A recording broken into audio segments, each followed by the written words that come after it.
Smiles all the time. Good afternoon. Somebody's polite out there. In about an hour, the President will join Small Business Administrator Linda McMahon and his daughter Ivanka for a special event highlighting the role small businesses play as major drivers of our economy. Around 58 million people are employed by small businesses around the country, accounting for nearly half of the United States employment. That's 58 million individuals whose families count on small businesses to keep food on the table, send their children to college, or save for the future. And that's why we have an entire agency led by an incredibly successful businesswoman dedicated specifically to promoting small businesses. During the last administration, small business found themselves under assault from a federal government that seemed determined to keep piling on regulations and compliance requirements until it became impossible to keep their doors open. Obamacare's mandate saddled many with health care costs they simply couldn't afford, and every year these business owners see new additions to the tax code that force them to spend additional time and money to file. The President is committed to ending these anti-growth policies and unleashing the American economy. We will continue to work with Congress to repeal Obamacare's oppressive mandates, and along with our partners in Congress, we will deliver bold tax reform that provides relief for middle-income individuals, a more competitive model for businesses, and a simplification for everyone. And we will continue the President's ambitious plans to eliminate unnecessary regulations which disproportionately affect small businesses. We look forward to hearing from the small businesses this afternoon about how the Trump administration can continue to be an advocate for them. And with that, we'll keep it short today, and I'll take your questions now. Alex. I wanted to ask about a comment Senator Lindsey Graham made this morning. He said it was wrong that there's no good military option regarding North Korea. He said there's a military option to destroy North Korea's program and North Korea itself. Would the White House be supportive of that option? I'm sorry? Would the White House be supportive of that option, to destroy North Korea's program and North Korea itself? Is somebody lost for those directions?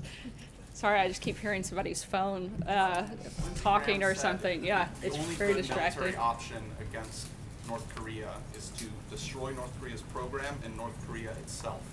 Look, the President obviously has been very outspoken about how he feels about North Korea. We're weighing all options, keeping all options on the table. And as we've said many times before, we're not going to broadcast what we're going to do until that happens. I'm sorry? So destroying the country, like Lindsey Graham said, is an option? Look, that's not what I'm saying. What I'm saying, the President has been very outspoken about the need to stop North Korea. We've been very focused on stopping the nuclear program, stopping the missiles, stopping the aggression. That still continues to be the focus, and we're keeping those all options on the table in order to do that. According to the Washington Post, the President tried to change the narrative of what went down in John Jr.'s meeting with the Russian lawyer. Can you address that story and tell us, did the President really try to do that? Look, the statement that Don Jr. issued is true. There's no inaccuracy in the statement. The President weighed in as any father would based on the limited information that he had. This is all discussion, frankly, of no consequence. There was no follow-up. It was disclosed to the proper parties, which is how the New York Times found out about it to begin with. The Democrats want to continue to use this as a PR stunt and are doing everything they can to keep this story alive and in the papers every single day. The President, the American people, they voted America first, not Russia first, and that's the focus of our administration. John? Can you clarify the degree to which the President waited? He certainly didn't dictate, but like I said, he weighed in, offered suggestion like any father would do. Did he not know what the... Stephen? We'll follow up on that. Was he aware at the time that Don Jr. had a meeting that was based on the pretext that he would be promised information that was negative about Hillary Clinton when he suggested that the statement only say that the meeting was primarily about Russian adoption policy? Like I said, the statement that was issued was true and there were no inaccuracies in the statement. I think what the bigger question is, everybody wants to try to make this some story about misleading. The only thing I see misleading is a year's worth of stories that have been fueling a false narrative about this Russia collusion and based on a phony scandal based on anonymous sources. And I think that is, if we're going to talk about misleading, that's the only thing misleading I see in this entire process. I would like You to guys are focused on a meeting that Don Jr. had no consequence when the Democrats actually colluded with a foreign government like Ukraine. The Democrat-linked firm Fusion GPS actually took money from the Russian government while it created the phony dossier that's been the basis for all of the Russia scandal fake news. And if you want to talk further about a relationship with Russia, look no further than the Clintons, as we've said time and time again. Bill Clinton was paid $500,000 to give a speech to a Russian bank and was personally thanked by Putin for it. Hillary Clinton allowed 1/5 of America's uranium to reserve to be sold to a Russian firm whose investors were Clinton Foundation donors, and the Clinton campaign chairman's brother lobbied against sanctions on Russia's largest bank and failed to report it. If you guys want to talk about having relations, which you seem obsessed with doing, look no further than there. If you want to talk about somebody who's actually been tough on Russia, look at President Trump. He wants more fracking, more coal, more energy, a stronger military, a stronger defense. Those things aren't good for Russia. I think the distinctions are very clear, and you guys want to create a narrative that just doesn't exist. Hey guys. Glenn, go ahead. Glenn, go ahead. Sorry. Sarah, sort of a follow-up on what you were talking about, our obsession with Russia and the responsibility laying with the Clintons. There's a report out today based on a lawsuit that was filed that says that Sean Spicer met with a campaign donor and a journalist from Fox News where they were pushing around this story that Seth Rich, this low-ranking DNC staffer who was murdered, was perhaps the one responsible for the WikiLeaks breach. Two questions. Sean put out a statement. He said it was just a brief meeting. He said the guy didn't know the president. The lawsuit alleges that the president knew about it and had an influence on the story. Did the president know about the story pre-publication, and did he have an influence on the way the story was written? The president had no knowledge of the story, and it's completely untrue that he or the White House involvement in the story. And beyond that, this is ongoing litigation, and I'd refer you to the actual parties involved, which aren't the White House. Does it disturb you that the press secretary for the President of the United States, you just gave this incredibly passionate pushback on us for focusing on Russia? Does it disturb you? You just sped right past this. Does it disturb you that there's an allegation out there in a lawsuit, and Sean Spicer admitted meeting with these two individuals, that this was discussed in your White House? That He met with members of the media. I don't find that to be a strange thing. You guys are all members of the media. He was pushing a story that was later retracted because it was false. He met with that reporter, and he met with a campaign donor. Does it disturb you? Does it say anything about this White House that you would entertain that kind of story? It doesn't bother me that the press secretary would take a meeting with somebody involved in the media about a story. None of that was disclosed. They had a conversation, and that was the end of it.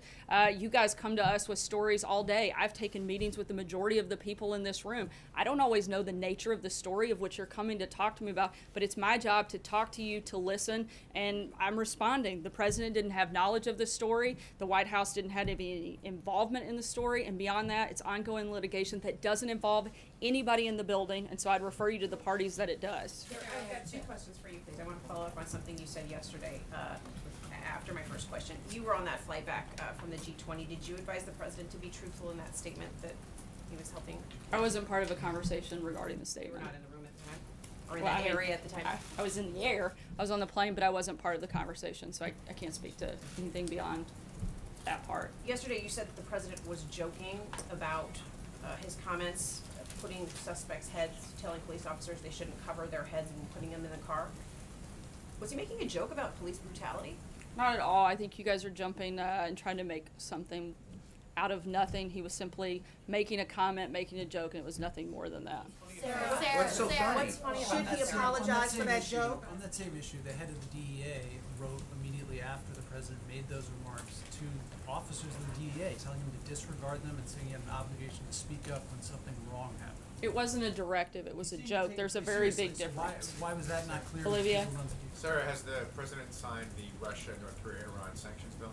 I'm sorry, has he signed it? Yes. He has not, but as we put out a statement earlier this week, he will, and we'll let you know when the details and final plan on What's that the coming. delay? What's the delay here? You guys have had this since Friday. What's holding him back? As always, there's nothing holding him back. There's a review process, a legal process. They're going through that, and he'll sign the bill, and we'll let you guys know. Margaret. Thanks, Sarah. I have two questions. The first is there's a really interesting story out just before the briefing began by Defense One talking about Air Force One, and it says that the U.S. Air Force has found an alternative to get the price down as President Trump wanted, and that was to buy a pair of Boeing 747 jetliners that were abandoned by a bankrupt Russian airline.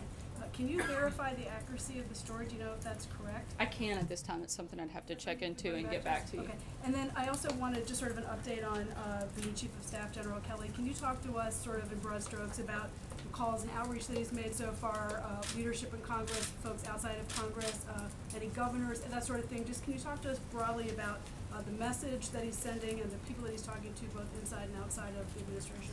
I know he's spoken to a number of members of Congress, as well as a large number of individuals within the staff. He's taking time to get to know everyone here in the building that he hasn't met previously through his other role, and working through setting up, new processes and kind of setting the tone, I think, for a White House that under his leadership will be very focused on the president's agenda. As we've been doing the last 6 months, we're going to continue on that track, and we're going to do that under General Kelly, and we're very excited to work alongside him in that process. Hallie? About the president's agenda, and I'm obviously sitting here and I heard you list off a list of reasons of why you think that the media should be focusing on Democrats, not the president. And not to belabor an obvious point, but Hillary Clinton is certainly not in the Oval Office. Donald Trump is. And there seems to be a trust deficit that is being created with some on Capitol Hill. And I want to tell you what Lindsey Graham said this morning on the Today Show. That he says if this is true, this Washington Post reporting, it was a bad decision by the president, which will make us ask more questions. When you get caught in a lie about one thing, it makes it hard to say, well, just let the other stuff go. Is this what is hurting the president's legislative agenda, this credibility issue on the Hill? I think what's hurting the legislative agenda is Congress's inability to get things passed. Can you Go ahead. elaborate on that a little bit, Sarah? Because clearly there is a concern from some Republicans that the president is not always being as truthful as he could be. How does he plan to address that? I think by being truthful and transparent as he has every single day. Go ahead. Thank you, Sarah. I'd like to return to North Korea. With North Korea continuing to escalate nuclear tensions, can we expect any actions from the administration to ratchet up pressure of actions on China?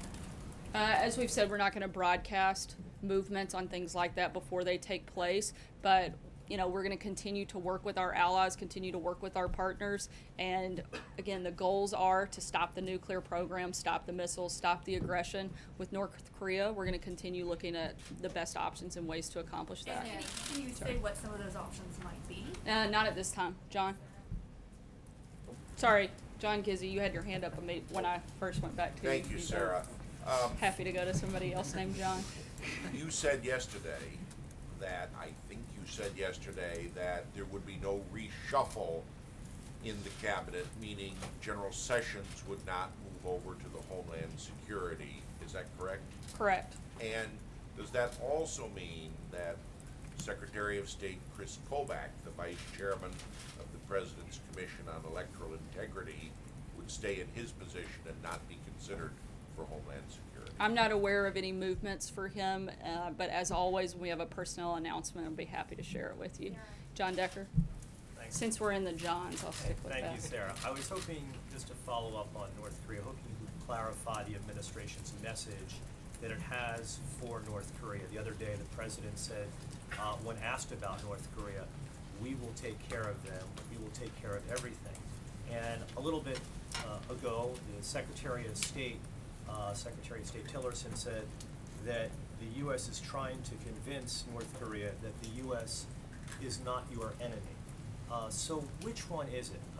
Is the president focused on North Korea as an adversary, or is Secretary Tillerson correct that the U.S. is trying to send this message that the U.S. is not North Korea's enemy?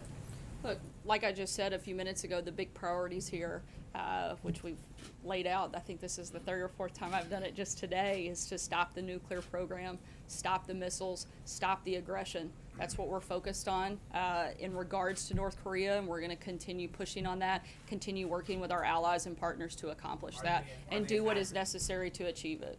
Are they an adversary? Does the president Look, I think in some ways they get to decide by the actions that they take. If they want to stop their nuclear program, stop the game, stop the missiles, stop the aggression, then I think we may be able to find ways to move forward. But those are the priorities of this administration. Dave. Sarah, thanks. Secretary Mnuchin had a meeting on the Hill this morning with Senate leaders about the debt ceiling. Apparently, according to reports, they didn't get anywhere. Obviously, this has the potential to affect the stock market rally that the president is so pleased with. I think the whole country's pleased yes, with it. That's true. Do you have any reason to believe at this point that you're going to get the debt ceiling issue done by the end of September?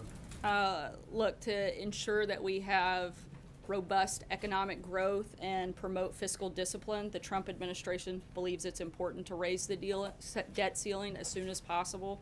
Over the past 2 decades, members of Congress and presidents from both parties have raised the debt ceiling 15 times, and we look forward to working with Congress to ensure the full faith and credit of the United States government. Sarah? April. Thank you. Since you said my name so politely. Thank you, Sarah. So. Somewhat sarcastic. Me being sarcastic? No, never. Go ahead, April. All right. Sarah, when it comes to this joke that the president said Friday, you have many organizations, to include police organizations, the NAACP, and the American Citizenship that is upset about this. Could there be an apology from the president, and what does he view as reasonable when he's not joking when it comes to use of force from police? I would have to ask on that specific question. But do you think that the president is remorseful for what he said because of the outcry from Friday? I think the president supports our law enforcement, and he supports the protection of the citizens of this country, and he wants to empower our law enforcement to be able to do their job. I don't think there's anything beyond that. Zeke? Thanks, Sarah. First, following up on Olivier's question, you mentioned that there's a legal review of this legislation, but the White House has already said that the president will sign it. So what is the nature of that review? If presumably there is some review before putting out that statement. As with every very particularly complex piece of legislation like this is, there's a legal review, and once we sign that, we'll work through and put more of the details of that process out. And separately, one more for you. Last month, the president had delivered a warning to Congress a couple of times not to take vacation in August. What is the status of the president's August plans? Does he plan to leave Washington? For how long? And what will he be doing during that time frame? We'll continue to keep you guys updated on his August schedule as those details are finalized. Thanks, Sarah. The Coast Guard commandant says that he won't turn his back on transgender troops, which would seem to preclude adhering to the president's directive on Twitter. Does the White House consider that he's refusing to follow an order? I haven't heard those comments or had a chance to speak with any about it, but I know that the goal is to work with all of the relevant departments, primarily the Department of Defense, to lawfully implement that new policy. Sarah, you just told April that you would have to ask the president if an apology would be appropriate. Are you saying you will ask him and get back to us? No, I said I would have to in order to answer that question. Well, could you please? I'll let you know if I do. Also, on General Kelly, you said yesterday that everybody's now reporting to the president through him. Is that an accurate characterization? Right, like I said, that General Kelly has full authority in the White House. So does that mean nobody can wander into the White House on their own? Is he going to post I don't think anybody can wander into the White House on their own without Secret Service stepping in. Can his daughter, can his son-in-law, can Steve Bannon wander into the Oval Office? I don't think anybody just wanders into the Oval Office. Look, this is the White House. He's the President of the United States of America, and there are processes. But it's pretty informal here normally, right? I mean, people talk to him. They don't wait to get approval to talk to him. Look, General Kelly is going to work with the entire team as he's been doing over the last couple days. He's done a great job of sitting down and talking to individuals about the needs that they have, the conversations, and putting a structure in place. There's nothing abnormal about that. Can top staff talk to the president without the approval of General Kelly? I don't know that I would say approval is the correct word, but I certainly don't think it's like we're getting permission slips signed, but I do think that there is something to having a structured process in order just to make things run more smoothly at the White House. Sarah? What is the president's reaction to two opposition leaders being jailed in Venezuela?